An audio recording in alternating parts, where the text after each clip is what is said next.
Fue golpe de Estado, de eso ya no caben dudas. Sin embargo, en Bolivia se ha iniciado un proceso judicial para esclarecer los hechos, autores y responsabilidades del golpe contra el gobierno de Evo Morales en 2019. En ese escenario, y como es de público conocimiento, hace unas semanas se denunció el hallazgo de una carta de agradecimiento de quien fuera el comandante de la Fuerza Aérea Boliviana tras el golpe de Estado contra Evo Morales en noviembre de 2019, Jorge Terceros Lara, dirigida a las autoridades argentinas, en particular al embajador de ese momento, Normando Álvarez García, para agradecer el envío de cartuchos antitumultos, gases lacrimógenos en spray y granadas de gas. Recordemos que por aquellas horas se estaba cursando el golpe de Estado y el pueblo boliviano se manifestaba en las calles contra el naciente régimen de facto de Yanine Áñez. También tengamos presente que la semana posterior a la llegada de gendarmes argentinos con material bélico, se produjeron dos masacres, la de Sacaba y la de Sencata, que fueron perpetradas por integrantes de las Fuerzas Armadas Bolivianas. A partir del hallazgo de la correspondencia, se inició una investigación, tanto en la Argentina como en el país hermanos, respecto del envío de armamentos de manera ilegal del gobierno de Macri al entonces gobierno de facto de Bolivia. La acumulación de pruebas, iniciaron causas judiciales aquí y allá frente a los presuntos responsables, y hace unos días el jefe actual de la policía boliviana, Johnny Aguilera, demostró la existencia de materiales represivos provenientes de Argentina que se fueron encontrados en los depósitos de la policía. Para conversar y ampliar la información sobre esta gravísima actuación por parte del gobierno del expresidente Mauricio Macri, estamos en comunicación desde La Paz, Bolivia, con el embajador argentino ante el Estado Plurinacional de Bolivia, Ariel Basteiro. Muy buenos días, Ariel, ¿cómo te va? ¿Qué tal? Buenos días, un gusto hablar con ustedes. Muchísimas gracias por este ratito para poder, bueno, ¿no?, conversar y ampliar un poco sobre todo esto que estuvo sucediendo estas últimas semanas. Sí, y en ese sentido, Ariel, vamos a comenzar diciendo, bueno, que vienen siendo unas semanas muy movidas, con muchas pruebas que van apareciendo y comprobando la hipótesis de la colaboración por parte del gobierno de Macri al golpe de Estado, ¿no? Y entonces, para ir paso a paso, contanos, por favor, primero, sobre la carta que encontraron ahí en la embajada y las pruebas posteriores que confirmaron la validez de esta carta. Sí, fue una investigación conjunta con la Cancillería boliviana la que llevó a encontrar en un archivo secundario de la embajada. Cuando digo archivo secundario es normal y habitual que existan una carpeta que maneja y le corresponde a las notas que llegan al embajador. Allí no existía, no estaba esa nota, no había ningún cable. Los cables son una especie de mails que manda la embajada permanentemente a la Cancillería, informando las novedades, planteando los análisis que se pueden hacer de la situación. Tampoco allí había ningún tipo de cable aclaratorio, y sí lo que es el archivo general apareció una nota mezclada con notas administrativas, con notas secundarias. Yo llegué aquí hace, bueno, ahora ya 3 meses, pero en el momento que llegué, uno va conociendo por comentarios situaciones que podían suponer de la existencia o de envíos no muy aclarados, pero obviamente no teníamos ningún elemento de prueba. Fue la Cancillería boliviana la que nos dice que tenían información extraconfidencial de que había llegado en esos meses de noviembre, en los 12, 13, 15 de noviembre, como había sucedido también con el tema de Ecuador, y se está investigando a otros países por la misma situación, que de Argentina había llegado algún material bélico de ayuda al gobierno de Áñez. Cuando encontramos la nota, confirmamos esa situación, nos sorprendió, nos llenó de indignación, más que de sorpresa, y esa nota, que era casi un remito que el general Terceros Lara había enviado a la embajada, al ex embajador, agradeciéndole por ese servicio, tuvo en un principio el intento de declararla nula o hacer creer que era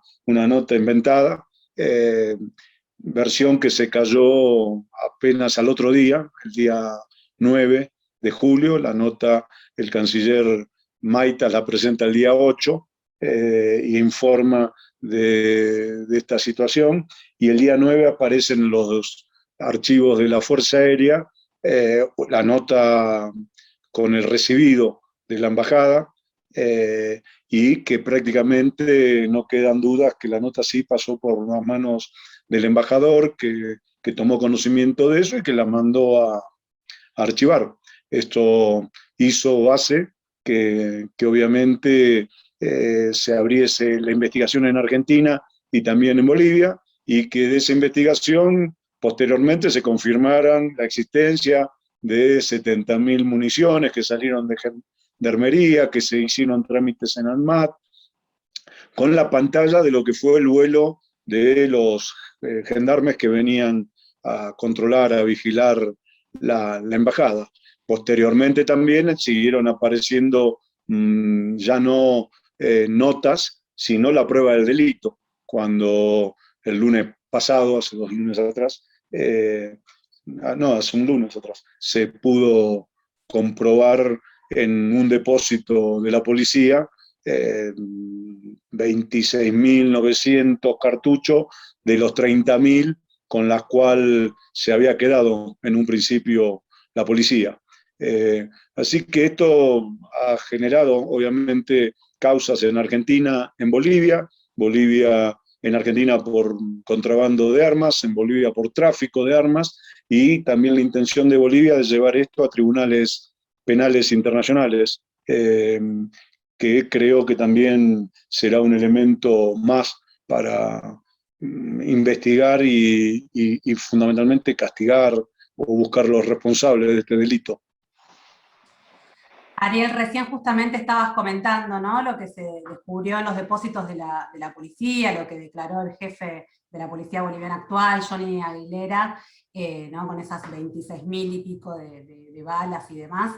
¿Qué se sabe hasta el momento? ¿Qué hipótesis se están barajando respecto del destino de estos armamentos, de estos materiales represivos, ¿no?, teniendo en cuenta que justamente la ex ministra de Seguridad, Patricia Bullrich, y quienes fueron los responsables de la Gendarmería en aquel momento, habían declarado que estos eran materiales que se estaban utilizando para ejercicios de entrenamiento, ¿no?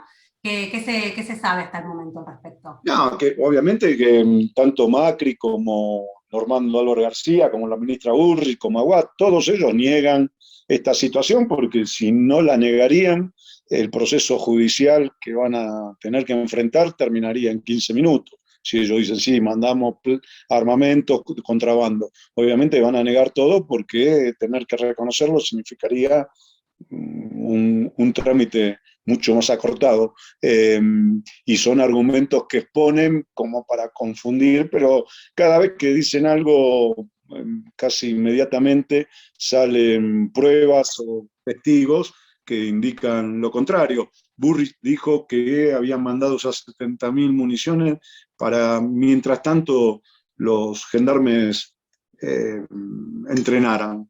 Algo, una mentira atroz, absoluta, toda vez que los gendarmes no pueden entrenar en ningún lado. Ellos llegaron aquí para cumplir una función específica, casi durante los primeros 2 meses no se pudieron mover de sus lugares de vigilancia, y posteriormente, después de esos 2 meses, en Bolivia y en La Paz particularmente, llegó la pandemia, y con la pandemia hubo un protocolo muy restrictivo impuesto por el gobierno de la ciudad, en donde no se podía salir a la calle, donde estaba todo cerrado, con lo cual no podían ir a entrenar a ningún lado que no sea en el jardín de la residencia, algo que tampoco sucedió, porque están los testigos que así lo alegan. Y el otro tema es que este grupo era un grupo, el Alacrán era un grupo muy un grupo comando que estaba acostumbrado a utilizar armamento letal, armamento de guerra, y no balines de goma. o sea que tampoco hubiese servido este hecho para hacer entrenamiento. Quedó demostrado aparte que después de decir eso, 26.000, dijeron, gastamos en entrenamiento y después aparecen 26.900 cartuchos de la misma partida que llegó a Bolivia por parte de la Gendarmería, que salió de Gendarmería, con lo cual se le cayó esa mentira al muy poco tiempo, ¿no? Bien, Ariel, también, bueno, acabas de mencionar a varios de los imputados, entre ellos Bullrich, Aguad, Macri, pero en los últimos días se determinó también la imputación del comandante de Gendarmería, Adolfo Héctor Caliba, que, bueno, es considerado como quien coordinó con la policía boliviana el envío de estos elementos represivos, ¿no? Entonces nos preguntamos qué es lo que se prueba a partir de la imputación de Caliba. ¿Suma a la causa? No, me gustaría que Caliba, cuando Caliba empiece a hablar, porque o Caliba se hace cargo él solo como único responsable, o va a tener que decir qué rol cumplió el embajador, qué rol cumplió el agregado militar de defensa, el agregado de defensa que estaba destinado aquí en Bolivia en ese momento. Extraña que sea solamente él el que haya asumido toda la tarea, cuando hay indicios que indicarían que por prácticas comunes, muy posiblemente, sí Caliba haya sido el que tuvo la relación con la policía, que haya sido el que acordó con la policía la entrega de ese material. Ahora, por uso y costumbre de cómo funcionan las agregadurías de defensa y las agregadurías de seguridad, seguramente el gendarme no habla con el comandante en jefe de la Fuerza Aérea. Con él habla el agregado de defensa argentino. Así que sí, Caliba en un principio fue indicado por parte del oficial de la policía que se llevó parte del cargamento como la persona que le dio ese cargamento. Así que está obviamente comprometido y si bien no fue de los primeros imputados, posteriormente se lo agregó. Ahora, ayer o antes de ayer se sumó al proceso, digamos. Claro, porque justamente no sé si es correcta esta información, que había una carta en donde él planteaba exactamente conforme orientación de la superioridad institucional, ¿no? En donde él cuenta un poco y donde deja como asentado la participación o cómo estaba involucrado él en esta coordinación, y evidentemente ya está aludiendo a una superioridad institucional que evidentemente lo habilitaba a esta coordinación. Ariel, en ese sentido también, bueno, ¿no? La imputación del expresidente Mauricio Macri, o sea, qué posibilidades, ¿no? ¿Cuáles son las condiciones que puede llegar a tener el gobierno boliviano en estos momentos para llevar adelante un proceso penal a nivel internacional? ¿Qué se está barajando en este sentido? No, el delito por el cual está siendo culpado Macri, todo Bullrich y Aguad y los referentes de la gendarmería es muy grave, toda vez que siempre es grave un contrabando, siempre es objetable un contrabando, pero cuando que contrabandea armas es mucho peor. El Código Penal, incluso el Código Aduanero, le ponen sanciones mucho más altas que cualquier otro tipo de contrabando. Obviamente que participar en un hecho de sedición, en un golpe de Estado, es grave y también es punible por la justicia, pero hacerlo en un tercer país, en otro país, es mucho más grave, que es lo que de ello van a culpar también a Macri, a Bullrich, a Aguad y a los gendarmes, y que en Bolivia esos delitos tienen penas hasta 30 años de prisión. Con lo cual, yo creo que el proceso que se empezó a tejer en Argentina, que se inició en Argentina, tiene muchos elementos, mucho material probatorio, y en poco tiempo quizás pueda ya empezar a conocerse avances significativos en ese sentido. Lo de Bolivia también ya comenzaron a llevar adelante investigación, y también Bolivia tiene el objetivo de llevar esto a las relatorías de Naciones Unidas, donde hay dos relatorías, una de mercenarios, otra de derechos humanos. En ambos casos podrían hacer la denuncia por parte de Bolivia, no tan solo contra Macri, no tan solo contra Bullrich, no tan solo contra los gendarmes, no tan solo contra Watt, sino también contra la nación argentina, porque el propio Macri llevó adelante ese hecho irregular, ese contrabando ilegal, con daño específicamente a la democracia boliviana, siendo presidente de la nación, y ahí involucra a la nación argentina, con lo cual no es tan solo una vergüenza para la Argentina estar involucrada por una irresponsabilidad de las muchas que pudo haber hecho Macri en su gestión, en sus 4 años de gestión, sino que también a pagar por ello, digamos, ¿no? A pagar monetariamente por ello. Así que creo yo que esto lo vamos a ir sabiendo en el transcurso de las próximas semanas.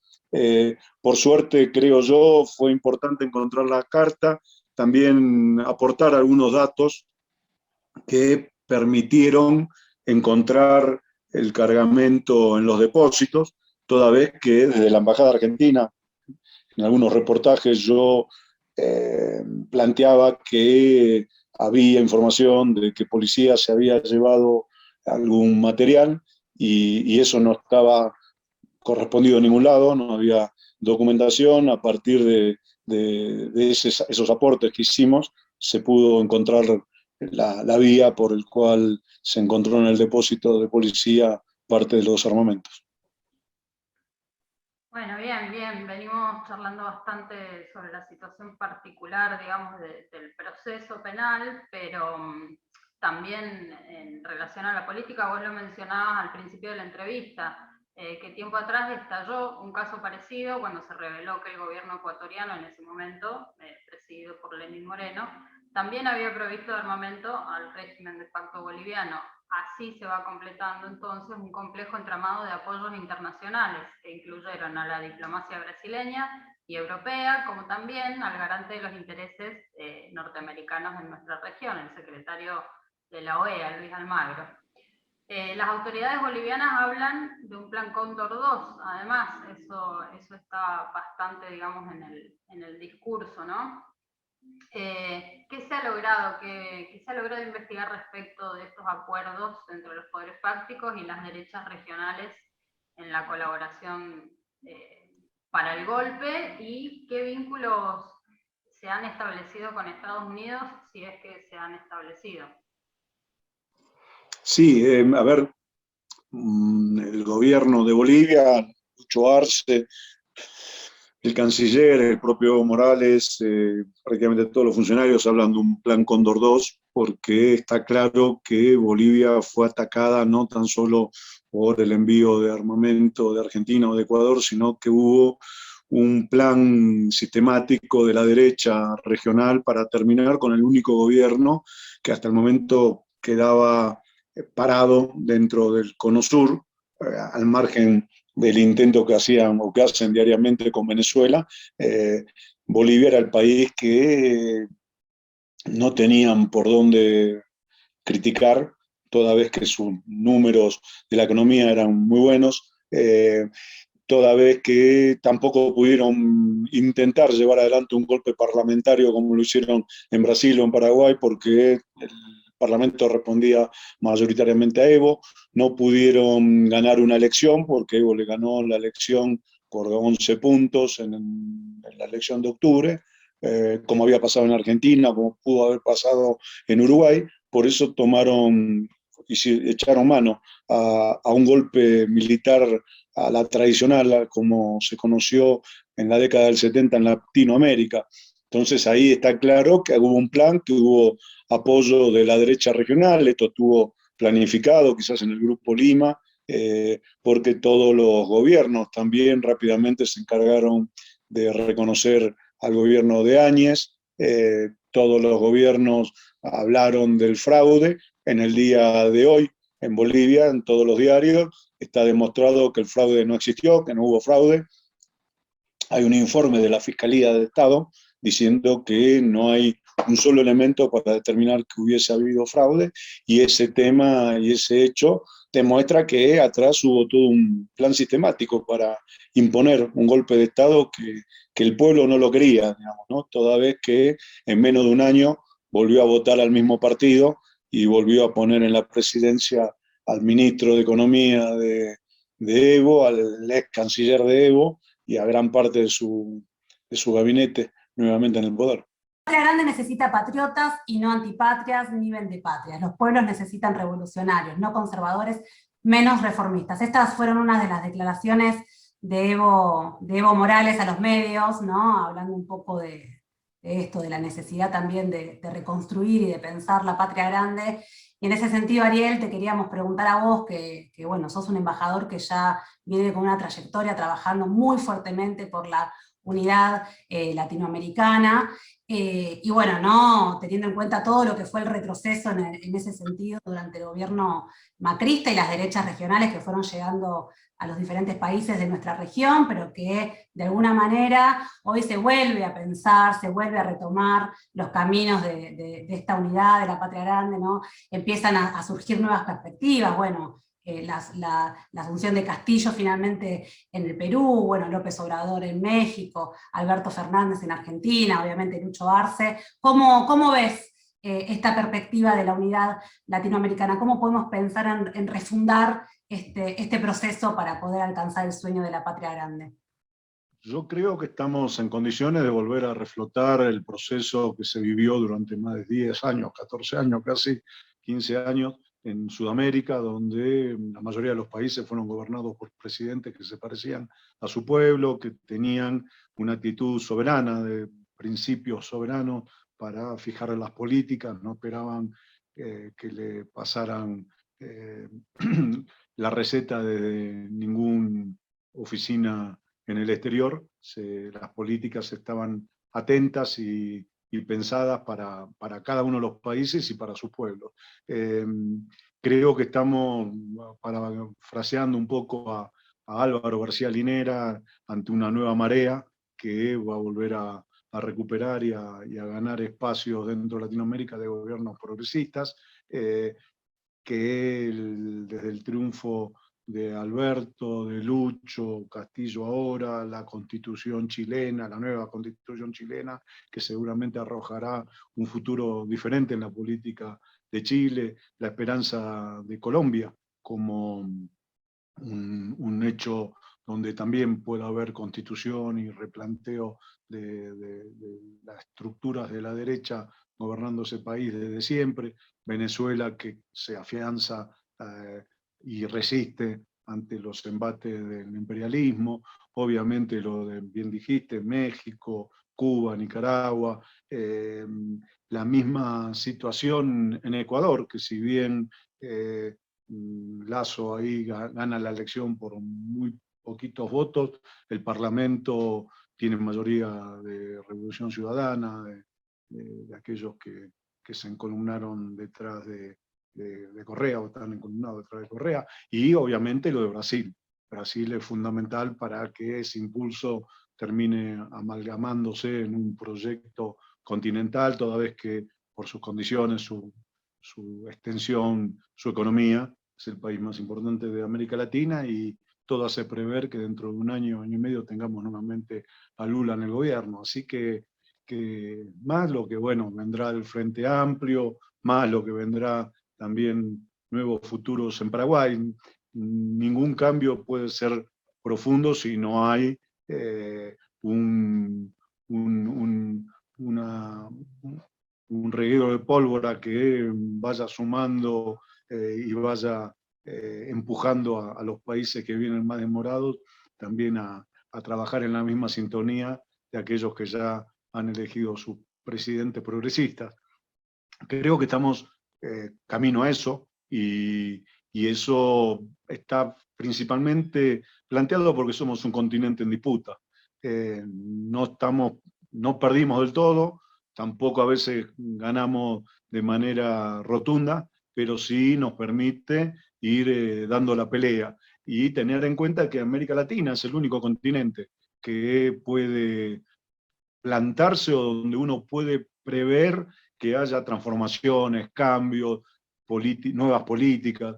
El continente europeo ya está como muy jugado en que no va a haber procesos que sean llamativos para los pueblos. Lo mismo pasa en Asia, lamentablemente en África por sus condiciones y su pobreza es mucho más difícil poder llevarlo a ese plano. Entonces es América Latina el continente que tiene motivos para seguir dando ejemplo, para seguir planteando cambios profundos, novedades en la política, en la economía, en ideas que se pongan al tono con lo que pasa en el mundo.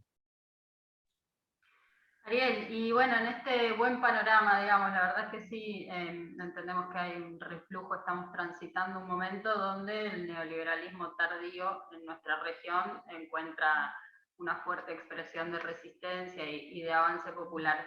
Y en términos de relaciones bilaterales, te queremos preguntar, ¿nos puedes contar algo, aunque sea muy somero, pero sobre la agenda compartida, Bolivia, Argentina? Digamos, porque nos integramos como región, pero hay particularidades que podemos trabajar juntos. Hay una agenda muy activa, y tan activa es que ahora la próxima, en el mes de agosto, el 26, 27, estaría viajando Luis Arce en visita oficial a la Argentina. Allí se firmarían acuerdos que estuvimos trabajando durante estos últimos tiempos, estos últimos meses.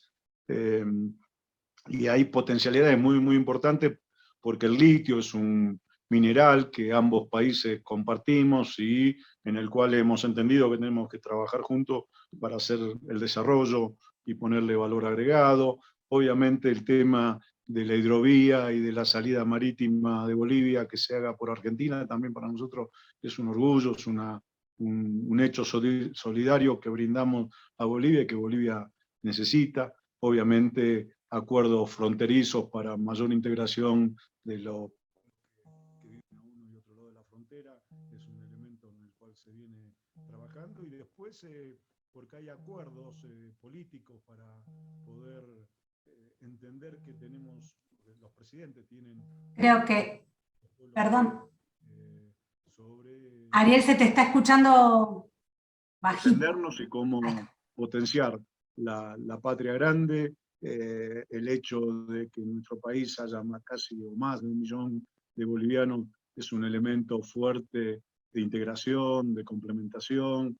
No hay boliviano que no tenga un familiar o un vecino o un amigo viviendo en Argentina, y eso también genera mucho acercamiento.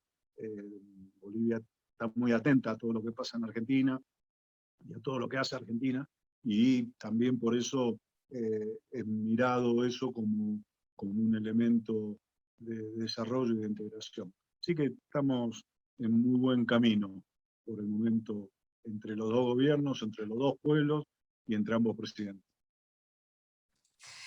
Bien, pasó por Esquina de América Ariel Basteiro, embajador argentino ante el Estado Plurinacional de Bolivia. Muchísimas gracias, Ariel, por bueno, todo lo que nos compartiste, y seguramente dentro de poquito tiempo vas a estar por aquí acompañando al presidente Arce y al presidente Fernández en esta cumbre que nos estabas comentando. Así que bueno, quizás volvemos a hablar entonces más adelante. Gracias y nos vemos pronto. Gracias, un abrazo.